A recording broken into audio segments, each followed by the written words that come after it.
Henri IV le Grand est roi de France et de Navarre de 1589 à 1610. Le premier roi Bourbon naît le 14 décembre 1553 à Pau. Il est le fils du roi de Navarre et duc de Vendôme Antoine de Bourbon et de la reine Jeanne d'Albret.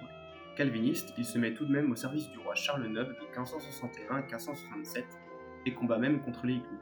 Cependant, il combat pour eux en 1570 et devient roi de Navarre 2 ans plus tard sous le nom d'Henri III.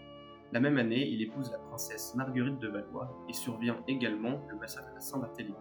Bien que grande figure calviniste, Henri est épargné mais gardé en otage à la cour de France et est contraint de se convertir au catholicisme. Cette conversion n'est en revanche pas sincère. Il parvient à s'enfuir en 1576, retourne chez lui et reprend sa religion. Il reste pourtant fidèle au roi de France, Henri III, mais celui-ci doit lui déclarer la guerre en 1584 à cause de l'influence de la Ligue et des Guises.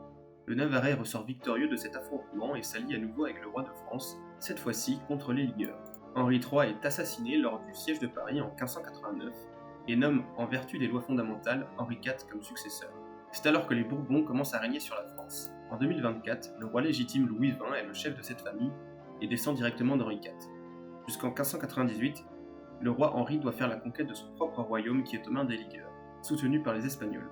Accompagné de Sully, il se montre victorieux sur les champs de bataille, faisant à la fois preuve d'un grand sens tactique mais aussi d'un certain courage. Il est également fin diplomate, ralliant à sa cause un grand nombre de seigneurs, que ce soit en menant une politique de pardon et d'union, ou alors en achetant la loyauté de ses hommes.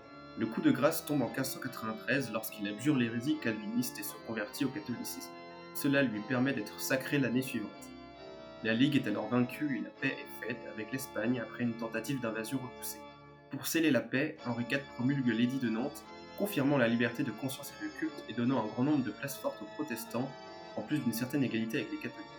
Il se sépare de Marguerite de Valois pour épouser Marie de Médicis. De 1600 à 1601, le roi mène une guerre contre la Savoie qu'il gagne, le territoire s'agrandit avec notamment la Bresse et le Bugey. Sous son règne, l'économie se développe grandement.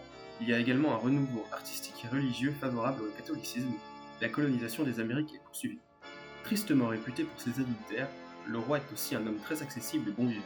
Malgré les idées reçues, il est également quelqu'un de pieux, avec une honnête dévotion catholique. De son vivant, il est très aimé du peuple qui le voit comme le restaurateur de la monarchie française, celui qui a mis fin à la guerre civile et qui a ramené l'unité.